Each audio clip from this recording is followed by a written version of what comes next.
Well, in 1926, one of the ways to get rid of the boats was to just plain sink them. They started telling us tales about the steamboats that were on the bottom of Lake Minnetonka.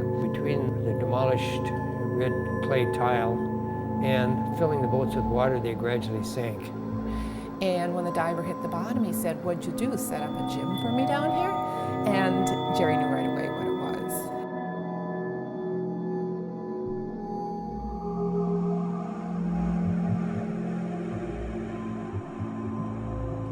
There they lay, still in the depths of Lake Minnetonka.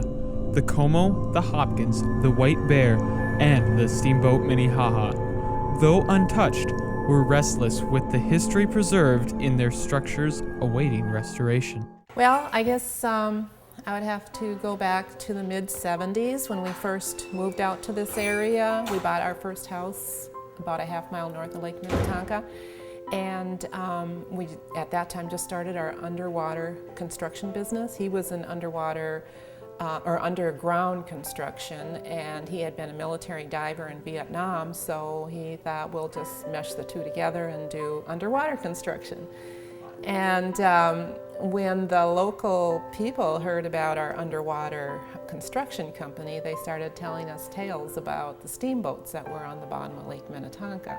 My husband, Jerry, was an adventuresome guy, and he liked a challenge. Immediately, he wanted to know more about them. I started researching, looking for old books with stories, and just kept gathering information, got a general idea where the boats were. Even though Jerry's interest in finding the boat grew every day, the task of achieving such a goal seemed nearly impossible. In Jerry's spare time, he would take his boat out on the lake, and he would dive in and look on the bottom and try and find these boats, but there's a lot of leak out there, so it wasn't that easy. Fred Pierce, who had historical connections to the lake, presented Jerry with a bottom graph reader which outlined the ground surfaces of the lake, with the hopes of locating and resurrecting one of the steamboats for the purpose of restaurant seating. So he took his boat out, what he knew was a deep part of the lake, and potentially where the steamboats could be sunk.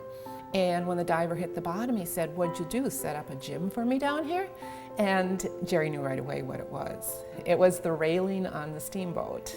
And Jerry said, "Get up here right away," because he wanted to go down. So he pulled the diver up. Jerry suited up, he jumped in, he went down. Next thing he came up was with the wheel on the steamboat, which had been sitting down there 54 years. It was 1979 when the steamboat was found, and that was Jerry's only goal, to find it. There were no plans to raise the boat. I think we had about 12 commercial divers working for us at that time. Just for the fun of it, we all went out on the barge and started setting up and diving. We had big airbags, lift bags to lift it up, but it was not that easy. The boat was in the muck up to the rub rail. Pretty soon, Bill Nickham gave us another barge, and he gave us a crane to help tug on it. And pretty soon he gave us another barge and another crane, and pretty soon he gave us his whole crew. And we kept tugging and pulling and strapping and just couldn't get it up. In much determination, the crew decided to send a diver underneath the belly of the boat in order to send a strap to the other side. While it wasn't an easy task, the diver came through with the plan. We started tugging with the strap, and pretty soon it started breaking away from the bottom, and by the end of the 5th day, it was up. And the next day, we towed it closer to the island so it wouldn't be in such deep water, and then the next day, we brought it into Excelsior. And it floated on its own. It was in really good shape. When we brought the boat up, we didn't know which boat it was.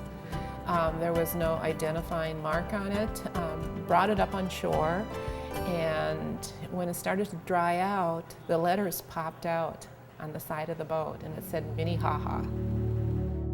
The boat remained out in the elements for the next 10 years as the state of Minnesota decided what to do with the Minnehaha. Finally, the state turned the boat over to a museum that restored her to operational status over a time frame of 6 years. Minnehaha's maiden voyage occurred on May 25, 1996, though the maintenance process still continues. Many people don't don't know it, but we replaced a good portion of the hull. And to the point where you could stand on one side of the hull and see all the way through to the opposite side of the hull. Well, during the summertime, I'm a boat captain and also operations director.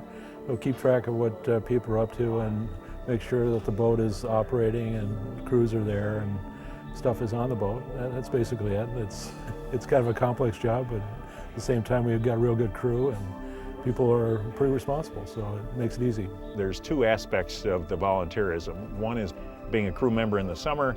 The other is working on the boat as it gets cleaned up and rehabbed during the winter. I just remember thinking, there is no way we are ever going to get this boat ready for the summer. And we somehow did it. Everybody pulled together. Oh, I think it's some of the cruises towards the end of the day and at night when the sun's going down and the weather's nice. Those are good times. This is something of days gone by. You're not going to see steam engines anymore when these are gone. This is a mode of transportation that was in the early 1900s. It's the last of them. Well, I think the fact that it's over 100 years old and it's really the only thing of its type on Lake Minnetonka and probably the only thing like it in Minnesota. You know, it's a very historic vessel, and the fact that steam driven is quite unique. So there's a lot of unique things about this particular boat, the Minnehaha, that make it special.